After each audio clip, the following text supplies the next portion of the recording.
लोकांना आपण कळू दे की रुईयाच्या मुली कशा असतात, म्हणून म्हटलं की यांना एक संधी देऊया पुण्याच्या मुलांना, आणि तेव्हा मग आम्ही भेटलो. आणि एक कुठलीतरी गोष्ट की अरे यार मी ना थोडं बदलायला पाहिजे होतं. मी बसा करते, सिद्धार्थ आवडतो, अशी कशी स्ट्रॉंग टीम आहे. सिद्धार्थला तर इतकं प्रेम आहे घरात की तो निघतच नाही बाहेर, त्याला कुठेच कधीच कुठेच जायचं नाही. मी आलेल्या गेस्टना सांगून ठेवतो माझी बायको काय मासे बनवते, तुम्ही येता का परवा, मग ती बनवते, मग मला पण खायला मिळतं. सो सिद्धार्थ, आता येताना तू असं मस्त मितालीला एक टॉन्ट मारलास की तुमच्या कॉलेजमध्ये असा खांद्यावर हात ठेवला चालतो का. तर मग मला सांग की कॉलेज डेज बद्दल बोलायचं झालं आता, तर तुमच्या कॉलेजमध्ये कसं होतं आणि तुझं कॉलेज जर्नी कशी होती नेमकी. हॅलो सगळ्यांना, नमस्कार, गुड मॉर्निंग. सगळ्यात पहिल्यांदा माझी कॉलेज जर्नी म्हणजे 11वी 12वी हे छान, आता प्राचार्य पण बसल्यात तर सगळं नाही सांगत, पण 11वी 12वी अप्रतिम. प्रत्येक लेक्चरला जाऊन शिक्षण घेतलं, त्यानंतर नाटकाची आवड झाली आणि मग संपलं सगळं तिकडे. म्हणजे मग नंतर फर्स्ट इयर आणि सेकंड इयरला तर आमच्या प्रिन्सिपल सरांनी बोलवून घेतलं की काय झालं, तुला आवडत नाही आहेत का टीचर्स, तू येतच नाही आहेस. म्हणजे आता तुझ्या घरच्यांना सांगावं लागेल की म्हणजे लोकांची कमी अटेंडन्स असतो लोकांचा, पण 0% कुणाचाच नसतो रे, काय करावं असं. म्हणलं सर सॉरी, पण काय. तर FY मध्येच असताना मला माझी पहिली मालिका मिळाली होती अग्निहोत्र म्हणून, आणि मग काय काम करायला सुरुवात केली होती. पण प्रत्येक ठिकाणी म्हणजे मग ते स्पर्धा का असेना, अभ्यास का असेना, कॉलेजनी भयंकर सपोर्ट केलं. आमच्या कॉलेजनी आम्हाला जास्त प्रवृत्त केलं की ठीक आहे, तुम्हाला लेक्चर्स नाही जमत आहेत, आपण वेगळ्या वेळा ठरवू तुमच्यासाठी, पण तुम्ही नाटक करणं अजिबात सोडू नका. जे तुमचं नाट्यमंडळ आहे ते अजिबात सोडू नका, नाटकं करत राहा. मग काय पुरुषोत्तम असेल किंवा सवाईसारखी स्पर्धा असेल वगैरे, त्या सगळीकडे त्यांनी आम्हाला पाठवलं. सगळीकडे आम्हाला चांगली बजेट्स मिळवून दिली आणि आम्ही दोन्ही गोष्टी करू शकलो साईड बाय साईड. म्हणजे अभ्यासही तितकंच चांगलं करू शकलो आणि नाटकही तितकंच चांगलं करू शकलो. पण ते या ज्या एक 4 भिंती आहे, ते आत्ता असं वाटतं आपल्याला की हे दिवस कधीच संपणार नाहीये. आणि खरंच असं वाटतं की बापरे, आता कधी संपणार कॉलेज माझं, असं आत्ता वाटत राहतं. पण जेव्हा कॉलेज संपून 10 वर्ष झालेली असतात ना, तेव्हा तुम्हाला कॉलेजमधला काळ अक्षरशः एका दिवसासारखं वाटू लागतो. 1-2 दिवसच होतो का आपण कॉलेजमध्ये, इतका कमी वेळ कसा मिळाला आपल्याला या मित्रांबरोबर. कारण काय, पुढे जाऊन मित्र बदलतील, तुम्ही करिअर वेगळं घ्याल, पण इथे आल्यानंतर जे फिलिंग असतं ते फिलिंग तुम्हाला आयुष्यात दुसऱ्या कुठल्याच गोष्टी किंवा कुठल्याच जागेवर गेल्यावर मिळणार नाही, कधीच नाही. मग एक तुमची शाळा असेल आणि तुमचं कॉलेज असेल, या 2 जागा सोडल्या तर कुठल्याच जागेवर परत गेल्यानंतर इतकं नॉस्टॅल्जिक वाटत नाही. तर कॉलेज जर्नी ही मी तुम्हाला सगळी सांगायची असेल तर मला वाटतं 2-1 तास आणि तुमच्यामध्ये खूप सारा पेशन्स एवढं असलं पाहिजे. पण मी एक सांगू शकतो की ते एक आपण सकाळी उठतो आणि हे आज काय भारी स्वप्न पडलं ना, असं जे वाटतं ना आपल्याला, त्या स्वप्नासारखं होतं माझं कॉलेज डेज. की भारी होतं काहीतरी, आठवत नाही एक्झॅक्टली काय घडलं, पण भारी होतं जे काही होतं, असं होतं. मी तरी रुईयाचा आणखीन एक कपल, म्हणजे रुईयाचा नाही पण रुईयातलीच एक मुलगी आणि उमेश आणि प्रिया अर्थातच, त्या दोघांना आम्ही बघितलंय बाहेर. की म्हणजे उमेश बऱ्याचदा रुईयाला यायचा, प्रियाला भेटायला वगैरे, तो पुण्यात, तू इथे कॉलेजला. तर तुमचं भेटणं नेमकं कसं झालं आणि कसं होतं. म्हणजे ठीक आहे SP मंडळी आहे, ठीक आहे, मी नाही यायचो तेव्हा भेटायला.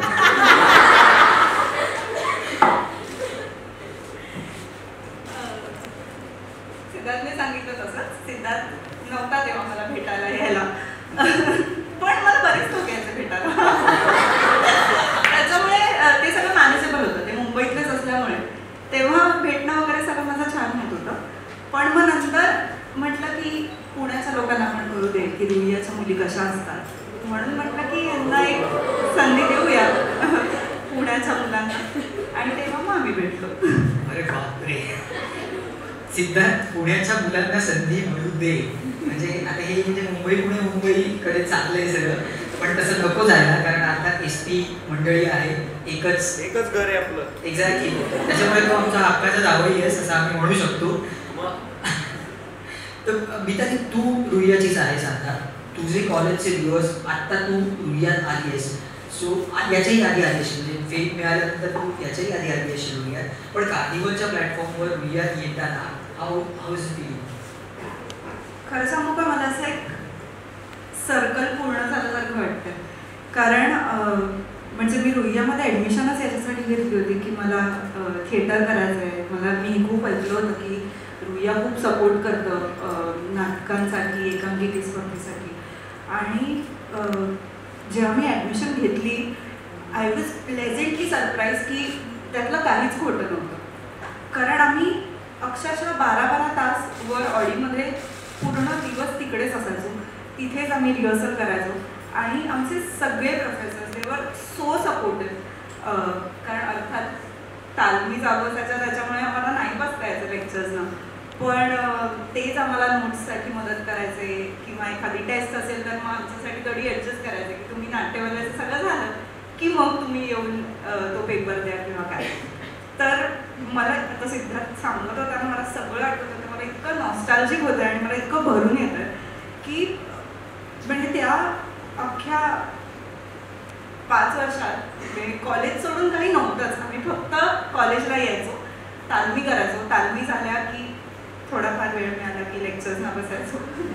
पण म्हणजे कॉलेज आहे की कॉलेज होतं खरं तर. आणि तेव्हा असं काही वाईटही नाही वाटायचं त्याचं की अरे बाकीचे मित्रमैत्रिणी खूप बाहेर जात आहेत किंवा मजा करतायत किंवा काय. आम्ही इथेच, आमची मजा फक्त ऑडी इतकीच सीमित होती, ऑडी आणि आपला नाका. त्याच्यामुळे काय काय दिवस होते यार. मला ना आता खूप असं खूप भरून येतंय, पण खूप मजा केली आहे कॉलेजमध्ये. सिद्धार्थ, तू कार्निवलच्या मंचावर याही आधी आला अशी, आत्ताही आलायस. मोठा कार्निवल किंवा मोठा कार्निवलचा मंच आणि यूथ आणि तुम्ही, हे कनेक्शन तुला कसं वाटतं? अरे फार भारी आहे हे कनेक्शन. म्हणजे एकतर कॉलेजांमध्ये जायची संधी मिळते, नंबर 1. कारण जेव्हापासून काम वगैरे करायला सुरुवात केली तेव्हा ह्या सगळ्या म्हणजे कॉलेजचे सगळे स्टुडंट्स हे आमचे ऑडियन्स होते आहे. म्हणजे त्यांच्यापर्यंत कशा पद्धतीनं पोचता यावं यासाठीचा एक परफेक्ट प्लॅटफॉर्म हा कार्निवलनी आणलेला आहे. की ते उगाच एक काय म्हणतात असं आले, सेलिब्रिटी आले, हात हलवून गेले, फोटो बिटो काढले आणि मग झालं प्रमोशन, असं नाही आहे. ते इंटरॅक्शन होतं, एकमेकांची गप्पा मारता येतात आणि हे सगळं खूप इन्फॉर्मली घडतं. मला मुळातच कुठल्याही प्रकारची फॉर्मॅलिटी हा प्रकारच नाही आवडत. म्हणजे फॉर्मॅलिटी काय करायची की नाही, मग असे 10 बाउन्सर समोर उभे असणार आणि मग कोणालाही जवळ नाही जाऊ दे, कशाला? हे यांच्यापैकी कोणीतरी एक पुढे जाऊन मोठा सेलिब्रिटी होईलच की, जो नाट्य कलाक्षेत्रातला वगैरे नसेल पण काय मे बी मोठा शेफ होईल, मोठा इंजिनियर होईल, गुगलमध्ये होईल, काही कुठेही कोणी कुठेही जाऊ शकतं. तर ही जी इन्फॉर्मॅलिटी आहे हीच मला भयंकर आवडते आणि ते मटाने फार चांगलं केलेलं आहे की आम्हाला गप्पा मारता येतात, छान सगळं एकमेकांना काहीही प्रश्न विचारायचे असतील त्याची उत्तरं देता येतात किंवा आम्हाला काही प्रश्न त्यांना विचारता येतात. आणि मला वाटतंय यांनी आपल्या मराठी सिनेसृष्टीला वेगळ्या पद्धतीनं मदत होते. कारण आपली सिनेसृष्टीच बऱ्यापैकी इन्फॉर्मल आहे, घरासारखी आहे. आपण आपलंसं करून आपल्या ऑडियन्सना काहीतरी सांगितलं तर ते आपलंसं करून आपला सिनेमा पाहायला येतात. कारण ते सगळं आपलं असतं. म्हणजे आमचा मराठी सिनेमा पाहायला गेला, तुमचा मराठी सिनेमा पाहायला गेला असं नाही होत. सो थँक्स टू मटा की इतकं छान घरगुती इन्फॉर्मल वातावरण स्टुडंट्स बरोबर किंवा इंटरॅक्शन आम्हाला घडवून दिलं होतं. आणि रुईयाची ती खासियत आहे, आम्ही सगळ्यांना आपलं म्हणतो लगेच.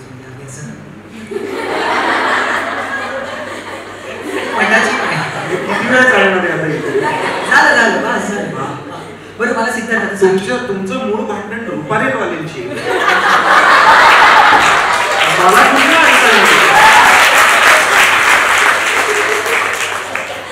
आहे एसपी कॉलेज एसपी मंडळी लावता ना. सिद्धार्थ मला आता सांग की आपण आता मराठी चित्रपटांबद्दल बोलतोय. तुमचा आता फर्स्ट क्लास दाभाडे येतोय आता. बरं, या दोघांचाही फर्स्ट क्लास दाभाडे येतोय, पिक्चर आहे, आकाश दाभाडेवर नाही येतो. सो त्याच्याबद्दल काय सांगतो? फर्स्ट क्लास दाभाडे काय आहे एक्झॅक्टली, म्हणजे त्याच्यात तुझी भूमिका काय आहे आणि तो जर्नी कसा असेल? तुम्ही कोणी काय, मला तुम्हालाच विचारायचं, तुम्हाला माहिती आहे फर्स्ट क्लास दाभाडे या सिनेमाबद्दल? नाही कोणालाच. तर कोण हो म्हटलं, क्या बात आहे माहिती. तर गंमत अशी, फर्स्ट क्लास दाभाडे म्हणून सिनेमा आम्ही 24 जानेवारीला घेऊन होतो. एका फार इंटरेस्टिंग फॅमिलीची गोष्ट आहे.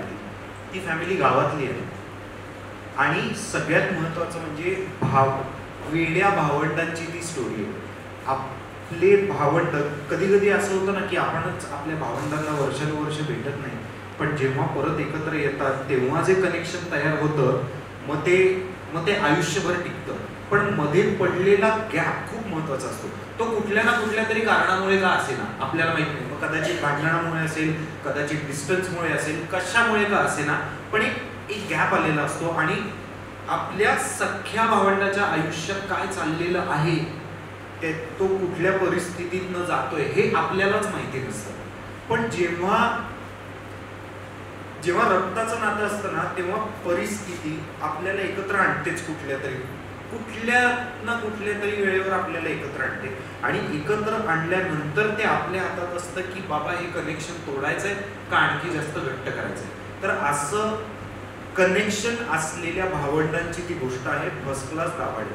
आता फर्स्ट क्लास का, कारण गावाकडे कसे काय चाललं गड्या असं म्हटलंच ना की ते सगळे फर्स्ट क्लास म्हणतात. फर्स्ट क्लास म्हणजे फर्स्ट क्लास असं कुणीच म्हणत नाही आणि आपणच मराठीमध्ये कसं चाललंय, फर्स्ट क्लास चाललंय, एक नंबर चाललंय, आपणही असंच म्हणतो. आणि ही त्या दाभाड्यांची फॅमिली आहे म्हणून त्याचं नाव फर्स्ट क्लास दाभाडे असं आहे.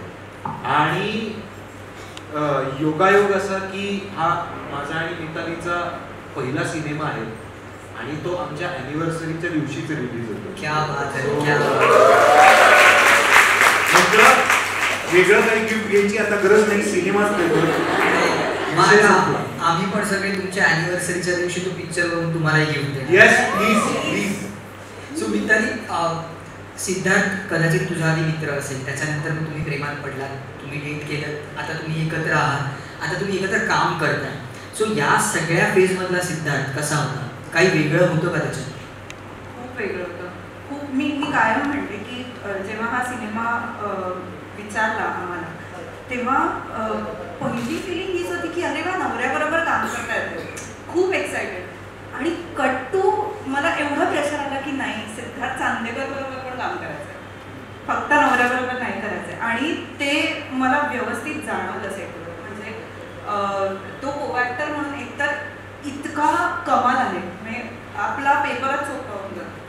जे सीन्स आहेत ते इतके, तो काय म्हणतात, तो असतो त्याच्यामध्ये पहिल्यापासूनच. आणि तो खूप स्पॉन्टेनियस ॲक्टर आहे. म्हणजे त्याचं ठरलेलं नसतं की तू हे वाक्य घेतल्यानंतर मी असं रिॲक्ट करेन किंवा मग मी असं म्हटल्यानंतर तू हे म्हण. तो वाटेल ते रिॲक्ट होतो ऑन पॉईंट. आणि तेव्हा असं होतं की हां, आपण पण तेच करायला पाहिजे. आणि ते येतं आपल्याकडून, म्हणजे सहज न ठरवता. तर मला असं वाटतं की आत्तापर्यंत मित्र म्हणून एक्सपिरियन्स केलं, नवरा म्हणून एक्सपिरियन्स केलं, ती सगळी मज्जा होतीच.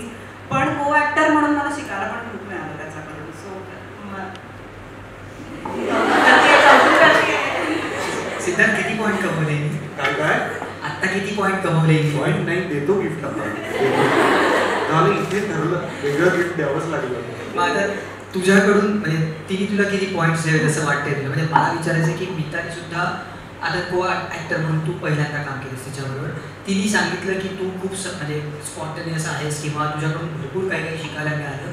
मितालीकडून, म्हणजे मितालीची एक कुठली तरी गोष्ट की जी तुला ॲज अन आर्टिस्ट म्हणून प्रचंड किंवा को ॲक्टर म्हणून प्रचंड आवडली, आणि एक कुठली तरी गोष्ट की अरे यार, हिने ना थोडं बदलायला पाहिजे होतं. आन्सर मला सांगितलेलं फार सोपा इंटरव्ह्यू असणार आहे, फार काही अवघड प्रश्न नाही विचारलेला, घरी गेल्यावर काय होईल मला माहिती. Anyway, मिताली हे नंबर 1, मितालीची जी काही कामं मी पाहिलेली आहेत त्यातलं फ्रेशर्स हे तर फार फेमस आहे आणि भयंकर. सायली ताई म्हणून असं काय ना, बापरे, ते तर फारच भारी आहे. त्याच्यानंतर आमच्या बिल्लू या सिनेमात इरफानची मुलगी होती ती, हे मला नंतर कळलं. म्हटलं क्या बात आहे ना, एक नंबर. उर्फी नावाचा सिनेमा आला, तिची एक वेबसिरीज सुद्धा आली होती, मालिका तिनं केली आणि आता हा सिनेमा येतो.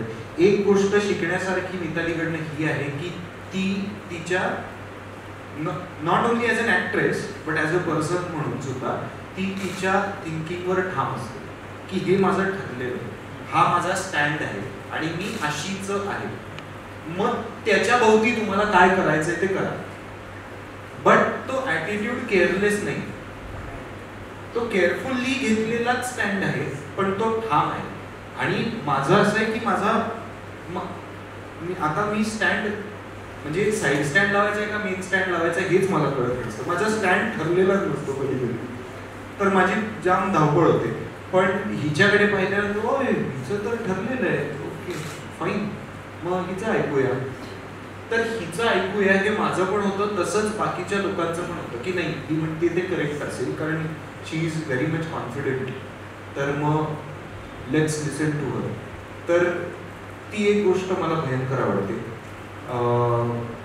आणि बदलावी अशी गोष्ट म्हणजे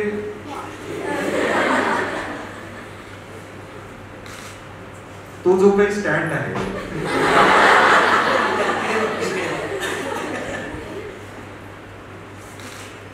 तर माझं म्हणणं आहे मी पण असेल ना बरोबर कधी कधी, म्हणजे 100 पैकी एकदा तरी बरोबर असेल मी.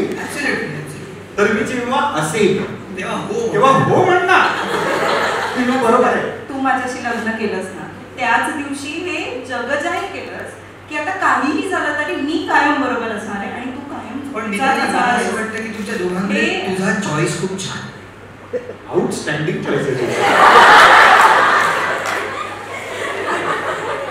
काही बाबतीत चुकतो पण ठीक आहे, ओव्हरऑल चांगला आहे माझा चॉईस. पण आता तुम्ही दोघे आता बोलताना म्हणजे आणि आधी पण जे काही बघितलंय चित्रपट, मालिका, नाटक हे सगळंच तुम्ही केलंय, वेब सिरीज सुद्धा. आता हा नवीन म्हणजे फॉर्मॅट नाही म्हणणार कारण तरी पण एक वेगळा फॉर्म आहे. ॲज त्याच्याच बरोबर रील्स हा पण आत्ताचा सध्याचा कंटेम्पररी फॉर्मॅट आहे आणि तिकडेही तुम्ही दोघं खूप छान करता, लोकांना आवडतं तुम्ही जे काही करता ते बघायला. सो या नवीन कंटेम्पररी फॉर्म रील्स आणि बाकीच्या गोष्टी या सगळ्या आता कारण रील स्टार झालेले आहेत, आता त्यांची करिअर्स रील्सवर आहे. सो या मुलांना तुम्ही, मी सिनियर म्हणून नाही म्हणणार पण या क्षेत्रात खूप काळ काम केलं, तुम्ही खूप वेगवेगळ्या फॉर्मॅट्समध्ये काम केलं, तर तुम्ही काय सांगाल की तुमच्या रील्सचा अनुभव कसा आहे रील्स ॲज अ मीडियम म्हणून? हे मला वाटतंय गीता जास्त चांगलं सांगू शकते माझ्यापेक्षा, कारण ती म्हणजे तिला तो फॉर्मॅटच कळलेला आहे, तिनं काहीतरी क्रॅक केलेलं आहे ते. नाही मी असं नाही म्हणणार की मला कळलं आहे, कारण मी माझ्यासाठी म्हणून ते सगळं करते कारण मला मजा येते.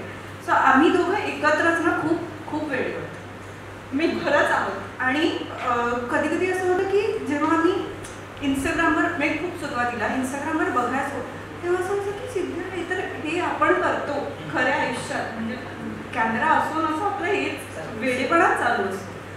आणि मग कधी कधी आम्हाला असं झालं की चल आपण पण ट्राय करूया का उगाच मज्जा म्हणून आपल्यासाठी. आणि तेव्हा आम्ही हे रील्स बनवायला सुरुवात केली. पण मुळात ना मला लहानपणापासून फिरायला खूप आवडतं, मी प्रचंड फिरते आणि सिद्धार्थ पण फिरला, पण मला भेटायच्या आधी तो कामासाठी जास्त फिरला. सो जिकडे कुठे गेला तो फक्त कामासाठी गेला आणि परत आला. मला भेटल्यानंतर त्याला तो चस्का लागला की अजून आपण फिरलं पाहिजे. तर हे ना काहीतरी आम्ही दोघांनी एकत्र शोधलंय आमच्यासाठी की आम्ही खूप कामं करतो, आम्ही घर सांभाळतो आणि मग 1 महिना आमचा असा असतो की आम्ही कशाचाच विचार नाही करत. ती वेळ आहे आमच्यासाठी की आम्ही ट्रॅव्हल करतो आणि तेव्हा आम्हाला असं वाटतं की जे आपण बघतोय, जी मजा आपण करतोय ती बघू दे की लोकांना, पण त्यांना इन्स्पायर होऊ दे. कारण मला इतकं छान वाटलं, मी सांगते तुला, मी आता एक सोलो ट्रिप घेतली होती मध्ये आणि मला इतक्या लोकांच्या कॉन्सर्टला जाऊन आले. येस, तू खरी आहेस. तर माझं तिकीट नाही काढलं.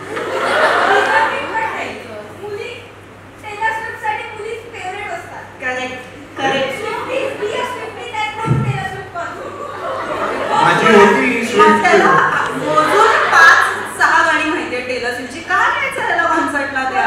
बरोबर आहे की नाही? अरे यार प्लीज म्युझिक मध्ये एक डिव्हिजन आणून तर मी त्या ट्रिपला गेलेले असताना मला इतक्या लोकांचे मेसेजेस आले की आम्हाला खूप छान वाटलं, आम्ही इन्स्पायर झालो, आम्ही पण आता सोलो ट्रिपला जाऊ.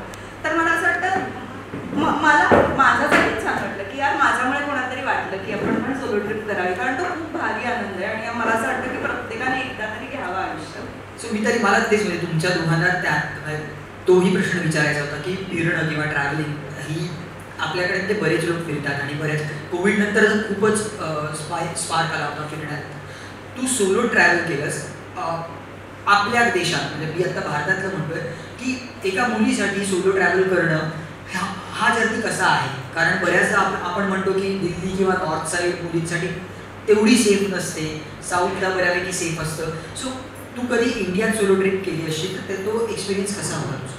मी हिमाचलला केली आहे सोलो ट्रिप आणि म्हणजे मी हे कायम म्हणते की हिमाचलमध्ये ना फक्त इंस्टाग्राम फिल्टर्स आणि लोक यांच्यामध्येच वॉर्म सापडतो आणि तो इतका वॉर्म आहे त्यांच्यामध्ये की हिमाचलला म्हणजे मला खरंच असं काहीच अनसेफ वगैरे कुठेच वाटलं नाही. कारण आम्ही मी तिकडे गेल्यानंतर मी हॉस्टेलमध्ये राहायचे, मग तो एक वेगळा तिथल्या लोकांचा ग्रुप होतो, मग सगळे एकत्र फिरतात.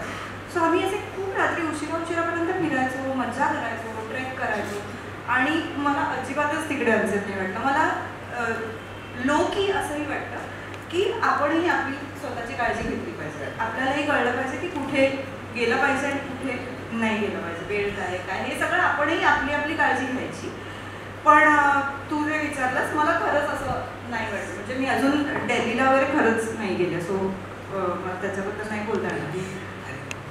पण हिमाचल हे पण तितकंच खरं आहे की जर आपण आपले मोबाईल बाजूला ठेवले ना आणि खरंच त्या जागेवर गेलो तर आपल्याला कळतं की आपण एखादा व्हिडिओ बघून किंवा एखादं हे जनरलाइज्ड करण्यापेक्षा त्या जागेला आपण स्वतः काही सेफली काही लोकांबरोबर आपल्या मित्रमंडळींबरोबर जाऊन बघितलं आणि जर का नाही आपल्याला अनुभव आला तर असे लाखो लोक तर असतीलच ना की बाबा ज्यांना दिल्लीमध्ये खूपच चांगला अनुभव आला आहे.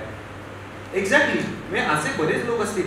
आणि मला तर असं म्हणजे आता आम्ही भारतात जे ट्रॅव्हल करतो खूप जास्त, सो एक आमची इंटरनॅशनल ट्रिप असते आणि बाकी पूर्ण वेळ आम्ही भारतात भटकत असतो. ते सुद्धा आम्ही भारतातली जंगलं सगळी भटकत असतो, म्हणजे तीच सगळी असतील. मग ते ताडोब्यापासून, पेंचपासून, बांधवगड, पन्ना, सातपुडा वगैरे सगळी जंगलं आम्ही करतो. तर बरेचदा असं आम्हाला लोक विचारतात की ते जंगलात जाऊन ते कसं मग अनसेफ नाही का वाटत? अरे नाही वाटत, फार सेफ वाटतं. म्हणजे तिथे आम्ही गाडीमध्ये होय, या खुर्चीमध्ये वाघ आहे इथे आणि आम्हाला काही नाही वाटत. हा खूप वाटतं, तसं खूप वाटतं. बट जे सेफ ॲटमॉस्फिअर तिथले लोक क्रिएट करतात, तिथलं टुरिझम, म्हणजे आपल्या महाराष्ट्रामध्येच पेन्सचं एक गेट आहे खुर्साबाग म्हणून. तर ऑनेस्टली मी सांगेन पेन्स एक मध्य प्रदेशच्या साईडनी गेट आहे, एक महाराष्ट्राच्या साईडनी गेट आहे. तर मला एमपीच्या साईडचं गेट फारसं नाही आवडत, मला महाराष्ट्राच्या साईडचं गेट जास्त आवडतं. कारण लोक हलके कमी स्ट्रिक्ट आहेत पण जास्त प्रेमळ आहेत, असे जास्त समजून सांगणारे, जास्त इंटरेस्ट निर्माण करणारे. आणि त्यांना ना खूप कौतुक वाटतं आपण इकडे जातो त्याचं. त्यांना खूप भारी वाटतं की कोणीतरी शहरातून आपल्याकडे आलंय, आपली जंगलं बघायला, आपले प्राणी बघायला, आमच्याशी गप्पा मारायला कोणीतरी आलंय. आणि ते म्हणजे ते गाडी चालवत असतात, एक गाईड असतो, त्या दोघांपैकी कधीच कोणीच शांत नसतं. असतं, ते सतत आपल्याबरोबर गप्पा मारत असतात, सतत आपल्याला गोष्टी सांगत असतात. त्याच्यामुळे ते इतकं असं छान वाटतं ना. तुम्ही दोघेही कलाकार आहात आणि म्हणजे या फील्डमधले आहात, तुम्ही फिरता खूप, अर्थात फिरण्याने खूप दृष्टी खूप व्यापक होते. जंगलांमध्ये गेल्यानंतर आपल्याला हे जाणवतं की माणसांपेक्षा प्राणी एकमेकांना खूप चांगली स्पेस देतात आणि या सगळ्या ह्याच्यात तू आत्ता जे म्हणालीस की तिकडच्या स्थानिकांशी संवाद साधणं किंवा त्यांना त्यांच्या मनातल्या गोष्टी किंवा ऐकणं फक्त हा सुद्धा खूप मोठा समृद्ध करणारा अनुभव असेल. तर तुम्हा दोघांच्या दृष्टीने अशा कुठल्या कुठल्या आठवणी आहेत, म्हणजे आता खूप असतील अर्थातच, पण एखादी अशी आठवण की जी तिकडच्या लोकांशी आणि त्या एरियाशी खूप कनेक्टेड आहे आणि ती तुमची खूप पर्सनल बनून गेली आता? पटकन आठवते ती सांगतो.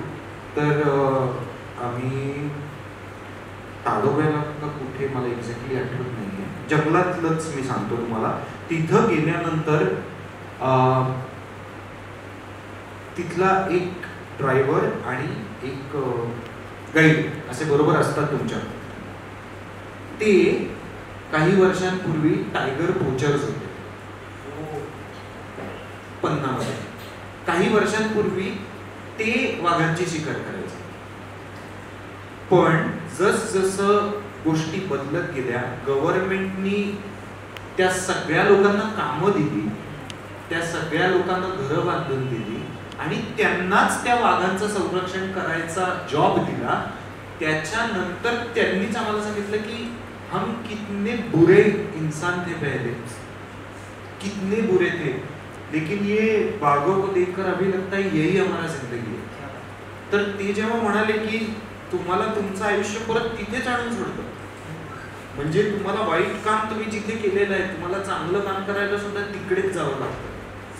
सो ते आणि ते जाणून घेतल्यानंतर मला असं वाटलं की हे हे हे फिलिंग आपल्याला कळणारच नाही कधी. आपण असं शहरात वेगळ्यात राहून तिथे टुरिस्ट म्हणून जातो, ते त्यांचं आयुष्य आहे तिथलं. आणि मग नंतर मग ते काय खातात, ते काय जेवतात, असं ते सगळं त्यांनी जेव्हा सांगितलं तेव्हा मला वाटलं की काय भारी आहे यार ही गोष्ट, किती अप्रतिम आहे. आयुष्य एकाच गोष्टीमुळे पूर्णपणे बदलणं, एका वाघामुळे पूर्णपणे आयुष्य बदलणे ही किती भारी गोष्ट आहे. तुम्ही दोघं आता मुंबईत, मी तुमचे बरेचसे व्हिडिओज बघितले, तुमच्या घराच्या मागेच अगदी फॉरेस्ट आहे आणि बऱ्याचदा त्या व्हिडिओजमध्ये बिबट्या वगैरे पण दिसतो. तो तुमचं घर, तुमचं छोटंसं विश्व हे एकत्र लावतानाचे अनुभव आणि इंडस्ट्रीत वावरताना इरेग्युलर शेड्यूल्स असतात, बऱ्याचदा नाईट शूट्स वगैरे पण असतात, तुमची शिफ्ट वेगळ्या वागड्या असतात, दौरे असतात. या सगळ्याच्या दोघांनी ते घर सांभाळणं ही कसरत कशी होते? म्हणजे ॲज अ थर्ड पर्सन खूप इंटरेस्ट आहे मला जाणून घेण्यात की कसं तुम्ही शेअर कशी करता रिस्पॉन्सिबिलिटी? आम्ही खूप टीम आहोत यामध्ये, मला असं वाटतं. म्हणजे खूप छान टीम आहे. कारण मी पसारा करते, सिद्धार्थ आवडतो, अशी कशी स्ट्रॉंग टीम आहे. पण नाही खूप सपाट. आम्ही खरंच मी घर एकटं ना, आम्हाला घर सजवायला खूप आवडतं. आम्हाला खूप आवडतं अशा छोट्या छोट्या गोष्टी आणून त्या आमच्या घरात लावायला, किंवा कुठे बाहेर गेलो की आम्ही पहिलं ते बघतो की घरासाठी काय घेऊया, स्वतःसाठी काय घेण्यापेक्षा घरासाठी काय घेऊया. आणि असंच करत करत फायनली आता आम्ही 2 वर्षापूर्वी नवीन घर घेतलं, किंवा एक असं काय म्हणतात पूर्णत्वाचं फिलिंग जे काही आम्हाला आलं की झालं आता इथून आपण हलत नसतो कुठे. आधी रेंटेड घरातून मग इथून तिथे, तिथून तिथे, पण ते आता फायनली संपलं आणि असं छान आमचं घर. सिद्धार्थला तर इतकं प्रेम आहे घराबद्दल की तो निघतच नाही बाहेर. त्याला कुठेच कधीच कुठेच जायचं नसतं, त्याला फक्त नाही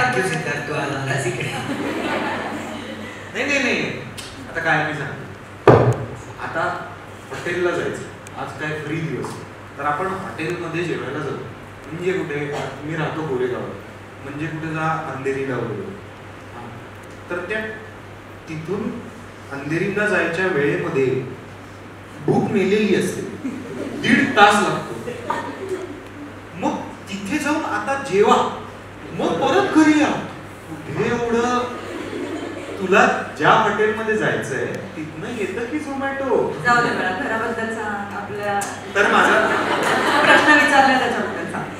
माझं घरावर खरंच इतकं प्रेम आहे की शूटिंग संपलं, काहीही संपलं की संपल्यानंतर तिथले लोक म्हणतात चलो जरा बाहेर जाते हैं, म्हणतो नाही मैं घर जाते हैं. मला घरी जायचं. आणि माझी जाम चिडचिड होते जर का मी शूटिंग नंतर वेळेत घरी नाही पोचलो तर मला चीड यायला. म्हणजे गाडीमध्ये माझ्या तुम्ही ड्रायव्हर बाहेर उभा आहे त्याला विचारा की मी त्याच्यावर वसवस करतो ले ना जल्दी यहाँ से कट मार के निकाल मेरे को घर जाना है. असं मला खूप घरी जावं असं वाटतं. कारण हेच आहे की इतकं बाहेर राहणं असतं, इतकं बाहेरचं खाणं असतं, इतकं कुठल्या तरी भलत्याच्या सोफ्यावर बसणं असतं ते मला नाही आवडत फारसं. मला माझ्या सोफ्यावर बसायचं, मला माझा टीव्ही बघायचा, मी जे करतो ते मला सगळं माझं करायचं. ते रोज येणार कोणीतरी मी चुरगळलेली बेडशीट नीट आवडणार का? मला चुरगळलेली हवी आहे ना यार, मग मी राहतो ना माझ्या घरी. असं जरा वेडी सिम्प्लिसिटी आहे माझी या बाबतीत. पण म्हणजे तू म्हणालीस मित्रांनी तुम्ही खूप छान टीम आहात आणि ते कळतं म्हणजे तुमच्या उत्तरांवरून पण ते आपण जाणून घेऊ शकतो. स्वयंपाक करायला कोणाला आवडतो? मला. क्या बात आहे. आणि मी खूप भारी स्वयंपाक करते खरंच. करते नाही लोक आले ना आमच्या घरी गेस्ट साठी आउटस्टँडिंग स्वयंपाक काय बोलतोय हा मुलगा, काय बोलतोय. पण ही स्वतः आहे मालवणी बरं का. म्हणजे काय आता असं जरा मासे कसे कालवण वगैरे असं भारी असतं. स्वतः व्हेजिटेरियन आहे पण गेस्ट आले सो मी काय करतो, मी ट्रिक हे केली, मी आलेल्या गेस्टना सांगून ठेवतो माझी बायको काय मासे बनवते माहिती, तुम्ही येता का परवा, मग ती बनवते, मग मला पण खायला मिळतं.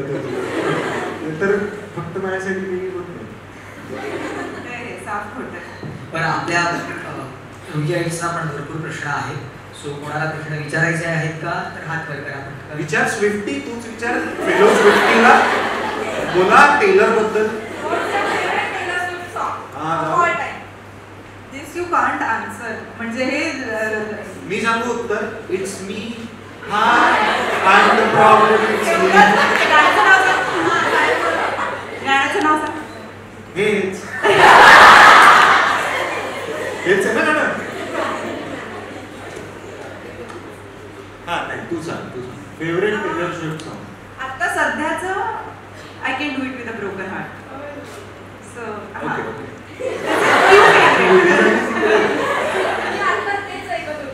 काय सांग तू आमचं ऐकत नव्हती. आम्ही इतका वेळ बोलतोय ते सोडून तू टेलर स्विफ्टची गाणी ती कदाचित तू बोलताना टेलर स्विफ्ट क्या बात. आपल्याकडे कलाकार लोक पण आहेत तिकडे नाट्यवलेवाले बसले. नाट्यवले लाजतंय का? आणखी कोणाला प्रश्न नाही का लाजताय? हा लाजतायत बहुतेक ते का सगळे मी विचारून टाकले असं काही आहे का? ते माझ्याकडे भरपूर आहे ना, तुम्ही विचारा. आणि काही विचार म्हणजे आता मी कसं विचारू, काही विचारा, तुमच्याशी गप्पा मारायला आलेलो आहोत. सो यू विचार. सो त्यांचा फर्स्ट क्लास दाभाडे पण येतोय. त्यांनी सिद्धार्थी सांगितलं. सिद्धार्थ शूटिंग कुठे झालं फर्स्ट क्लास दाभाडेचं? ओके सो हा पूर्णपणे गावातला सिनेमा. आम्ही याचं शूटिंग केलं मंचरला, नारायणगावला, आणि तिथल्याच वाड्यात, तिथल्याच शेतांमध्ये, तिथल्याच मंदिरांमध्ये हे आम्ही त्याचं शूटिंग केलेलं. सो ॲक्च्युली पुणे मुंबईमध्ये याचं काहीच काम नाही झालं. म्हणजे याचं लिखाणही गावी झालं, याचं शूटिंगही गावी झालंय. प्रमोशन आम्ही शहरांमध्ये करतोच, पण आम्ही तिथल्या गावांमध्येही जाऊन करतोय. कारण एक गोष्ट आमच्या लक्षात आली आहे की सिनेमा प्रमोट करतानाच आम्ही सिनेमा शूटिंग तर करतो गावांमध्ये, आम्ही तिथे प्रमोट करायला नाही जात. आणि ही बऱ्याच लोकांची तक्रार असते की तुम्ही आमच्या गावी येऊन शूटिंग करून गेलात पण तुम्ही आमच्या गावी येऊन प्रमोशनला नाही आलात किंवा सिनेमा नाही लावलात आमच्या गावी, आणि हे आम्हाला नाही करायचं. सो या वेळेला आम्ही हे ठरवलंय की ऑफकोर्स मुंबई आणि पुणे ही जी मोठी शहरं आहेत तिथे तर करायलाच पाहिजे, पण जिथे शूट केलंय तिथे सुद्धा जाऊन प्रमोट करायचं. आणि उर्वरित महाराष्ट्राचा अख्खा प्लॅनच आमचा इंटिरियर्स मधलाच आहे. त्या गावांमध्ये आम्ही जाऊन प्रमोशन करणार आहोत जिथे बरेच वेळेला मराठी सिनेमा पोचलेलाच नाही. सो ही आमची इच्छा आहे आणि आय होप इंटिरियर्स मध्ये सुद्धा इतका चांगला ऍक्सेप्ट व्हावा. आणि त्याने ट्रॅव्हल पण करायला पाहिजे.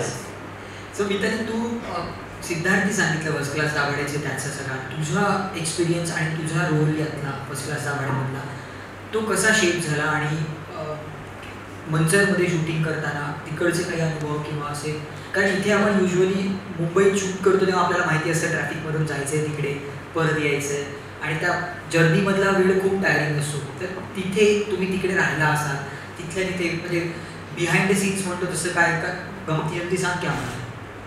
मला एक मेजर गंमत अशी आठवते की आमचा एक अगदी छोटासा शॉट होता नाणे घाटात आणि आम्ही खूप एक्सायटेड होतो की अरे वा किती छान सगळं हिरवळ हिरवळ आजूबाजूला नाणे घाटात आपण शूट करणार आणि तिकडे आम्ही गेलो. ते असं ना खाली उतरून जायचं होतं. आम्ही गेलो तिकडे शूट केलं सगळं झालं आणि आता तिथून निघायचं. ते म्हणजे आता चालायचं आहे एवढं आणि मी आणि सिद्धार्थ म्हणजे हो करत कारण आम्ही एकदा मेमध्ये शूट केलं त्याच्यामुळे एवढं छान कवळं कवळं ऊन त्या उन्हात आम्ही ते घाट चढतोय.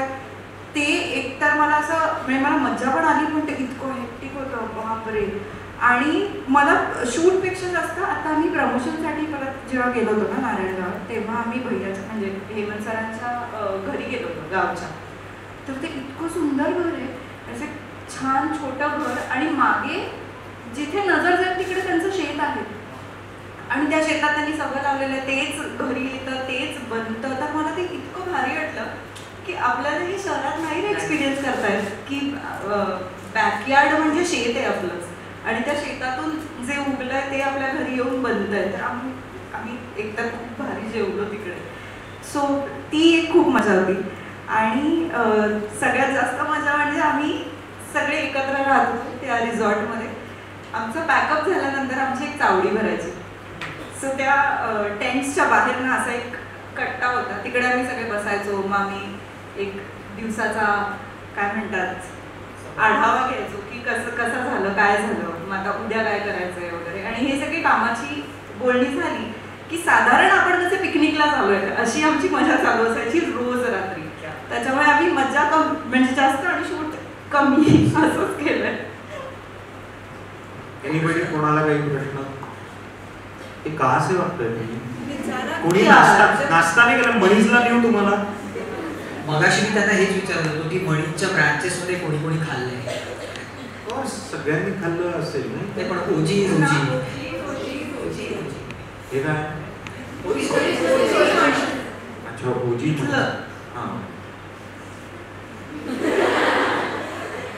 आम्हाला तिला काहीतरी विचारायचं.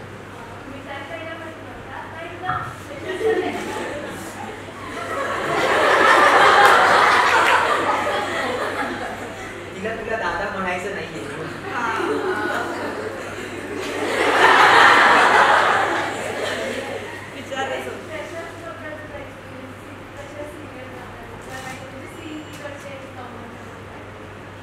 फ्रेशर्सच्या वेळेला ना आम्ही एकतर सगळेच आधीपासून ओळखत होतो एकमेकांना. ती अख्खी कास्ट फक्त अमृता आणि रश्मी आणि सिद्धार्थ हे तिघं जण पुण्याचे असल्यामुळे त्यांच्याशी फार आमचं बोलणं नव्हतं. पण शुभंकर पण रुईयाचाच होता, ओंकार रुपारेलचा होता. त्याच्यामुळे आम्ही एकांकिका स्पर्धेतून सगळे एकमेकांना भेटलेलो होतो.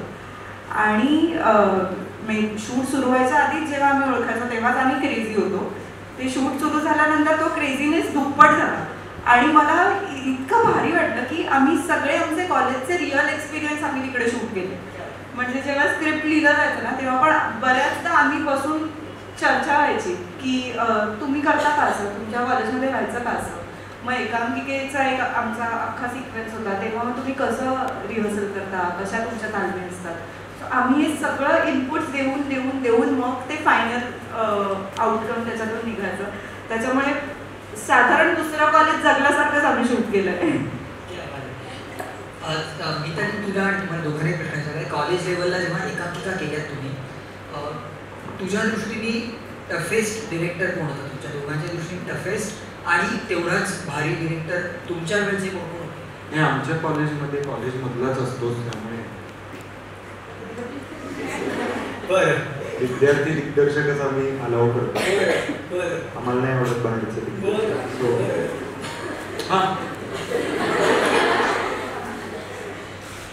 माझे पण विद्यार्थी दिग्दर्शकच असतात विद्यार्थी हा, दिग्दर्शक असतात. हा. आम्ही ना कसं आहे ना, आम्हाला सांगायचं सबका साथ सबका विकास.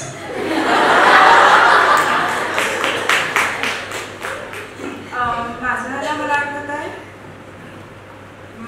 माझा पहिला दिग्दर्शक वॉज राजेश शिंदे.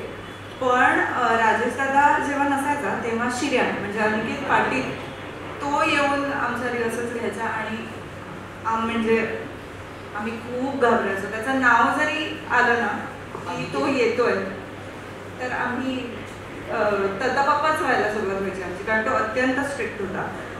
पण आमच्या बॅचमध्ये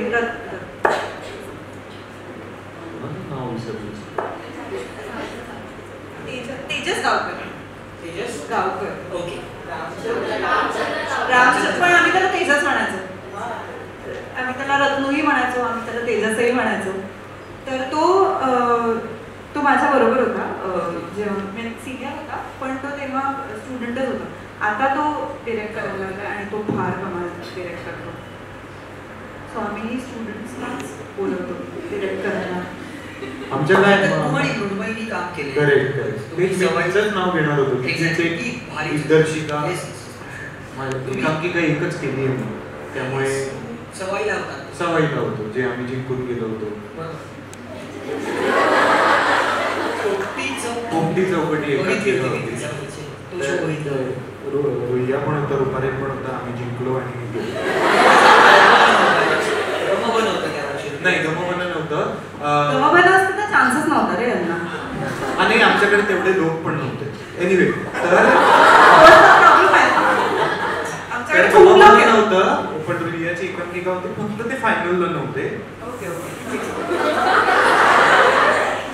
रुपारेल होतं फायनलला हे आणि आम्ही जिंकलो होतो. सिद्धार्थ, म्हणजे आता तू पुण्यात आहेस, पुण्यात म्हणजे पुण्यात तू कॉलेज वगैरे केलेस. पुण्यात फिरोदिया नावाची एक स्पर्धा होते ज्याच्यात खूप वेगवेगळे फॉर्म्स तुम्ही आर्ट फॉर्म एका स्टेजवर वगैरे हँडल करता. तर तू फिरोदियाही केलं असेल, त्याबद्दल आमच्या मुलांना सांग ना मुंबईतल्या. तुम्हाला माहिती पाहिजे चान्स कुणाला फिरोदिया? ओके. एनिवे तर फिरोदिया करंडक नावाची स्पर्धा असते. त्याच्यामध्ये नाटकच असतं एक प्रकारचं. फक्त त्या स्पर्धेला विविध गुणदर्शन स्पर्धा असं म्हटलं जातं. याचा अर्थ की जेव्हा नाटक सुरू होतं तेव्हा सायमल्टेनियसली कोणीतरी पेंटिंग करत असतं, कोणीतरी पॉटरी करत असतं, कोणीतरी 3D आर्ट बनवत असतं, कोणीतरी लाईव्ह ॲनिमेशन बनवत असतं, लाईव्ह म्युझिक असतं, म्हणजे गायक सगळ्याच्या सगळा बँड हा लाईव्ह असतो. तुमच्यामध्ये कुठल्या प्रकारचे गुण आहेत ते तुम्ही त्या मंचावर त्या स्टोरीला अनुसरून सादर करायचे असतात एका तासामध्ये. मग तुमचं पेंटिंगही त्या नाटकाशी निगडीतच असतं पाहिजे, तुमचं पॉटरी बिटरी जे काही तुम्ही कराल, आणि त्या सगळ्याचे वेगवेगळे प्राइजेस असतात. सो म्हणजे ही अख्ख्या भारतातली मी असं म्हणेन युनिक स्पर्धा अशी आहे की तुम्हाला सिनेमा बघायला मिळतो थिएटरमध्ये. आणि खरं सांगतो, जी पोरं ते हे पुण्यातच जास्त घडतं म्हणून मी पुण्याचं नाव घेईन, कारण मुंबईमध्ये आय डोंट थिंक असं आलेलं आहे. पण आय बिलीव्ह की ते पहिल्यांदा यावं. ज्या प्रकारचं आर्ट फॉर्म तुम्हाला बघायला मिळतं, it is next level. Even if you are not interested in कलाक्षेत्र, even if you have got, तुम्हाला स्वयंपाक येत असेल तरी सुद्धा तुम्ही तो त्या मंचावर करू शकता आणि दाखवू शकता की हा माझ्या प्रकारचा मी केलेला एक गुण आहे, माझा एक गुण आहे. It is that crazy. So I believe हे मुंबईमध्ये यावं, कारण आय डोंट नो, मुंबईमधला क्रेझीनेस काहीतरी वेगळाच मिळून जाईल त्या स्पर्धेला. सो अशी एक स्पर्धा आहे पुण्यामध्ये जी आय होप लवकरात लवकर मुंबईमध्ये यावी आणि म्हणजे रुईयासारखे कॉलेजेस त्यांनी भाग घ्यावा त्याच्यामध्ये आणि आणखी मोठी करावी ती स्पर्धा, असं मला फार वाटतं. Yes, thank you. आणखी कोणाचे प्रश्न आहे? आता बरोबर आले. इतका वेळ काय करत होता तुम्ही? हा, तुला परत विचारायचं? तू मला विचारणार असशील आता आणि टेलर बाबतीत.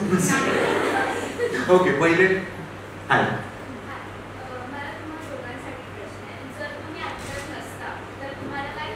का चांगले आहेत ते दोघं?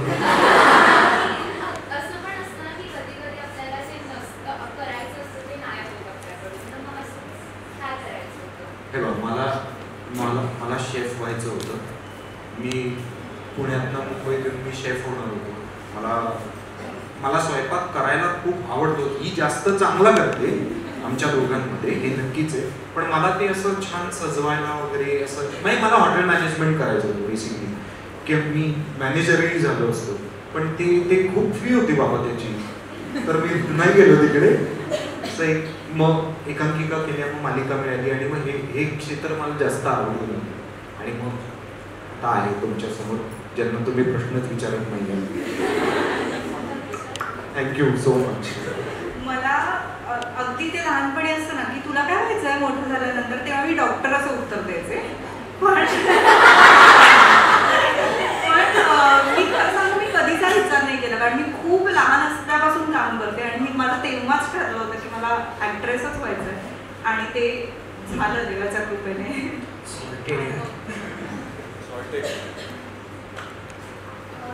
दादा तू पुण्याचा आहेस. Correct. पुण्याच्या काय आठवणी आहेत, म्हणजे FC रोड नंतर मग आपलं KP वगैरे, तिथे काय काय आठवणी आहेत म्हणजे कसं? बायकोसमोर फार नाही आठवणी सांगता येणार पुण्यातल्या. किती सांगितलं की आता इथे बऱ्याच भेटी गाठी झाल्या. नाही, पण मी तुला सांगतो, माझ्या आयुष्यात 2 खूप महत्त्वाची शहरं आहेत ज्याचा मी आता मुंबईकर आहे. कारण मी गेली 15 वर्ष मुंबईमध्ये राहतोय आणि माझं अंकशः, तर माझं ऑलवेज अ पुणेकर, दॅट इज फॉर शुअर. मी आता मुंबईकर आहे कारण मी घर इथे घेतलेलं आहे. मी इथे राहतो, म्हणजे कर्मभूमी ही आहे, मुंबई आहे. पुण्याबाबतीत मी एक सांगू शकतो की मी मुंबईत राहतो पण मी पुण्यात जगतो.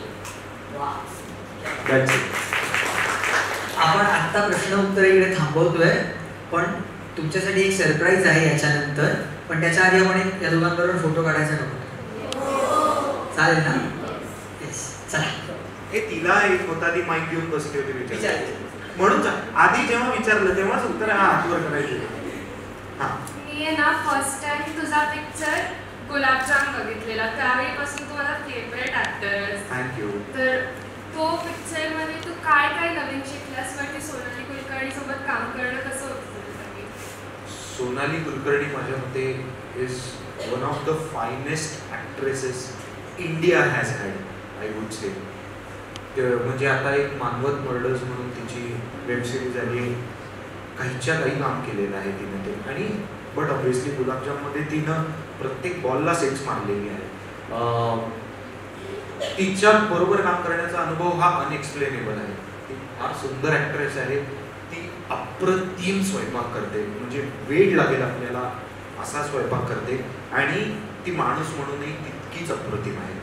So whenever I get a chance to work with Sonali, I will always say yes to it. गुलाबजाम पोळ्या लाटायला शिकलो यार मी त्या सिनेमामुळे. कारण माझी ऑडिशनच ही होती की, म्हणजे सचिन मला म्हणालेला कुंडलकर की तुला जर का गोल पोळ्या नीट बनव, सॉरी तुला जर का चपात्या बनवता,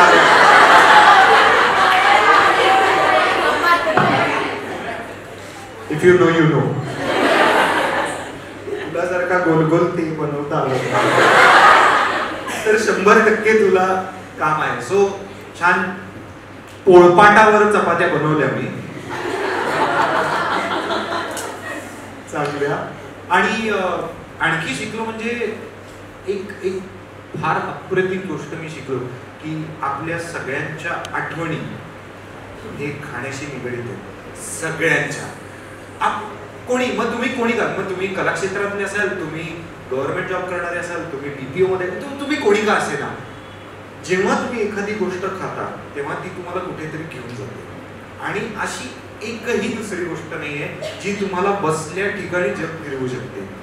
सो स्वयंपाक इज दी, तो करताना सुद्धा किंवा साधा स्वयंपाक करून वाढला समोरच्याला आणि समोरच्याचा चेहरा बदलताना पाहिला, त्यातनं सुद्धा एक वेगळी जादू आपल्याला मिळते. आणि कोणीतरी प्रेमाने खाऊ घातलेलं, मग ते साधा चहा का असे ना, आपल्याला जेव्हा भारी वाटतं तेव्हा त्याचा चेहरा बघताना सुद्धा फार अप्रतिम वाटतं. सो म्हणून मला नीताचा चेहरा बघायला फार आवडतं जेव्हा ती मला काय काय काय काय करून खाऊ घालते. आपण एक पटकन फोटो काढून घेऊया मग Yes. सरप्राईज आहे तुमच्यासाठी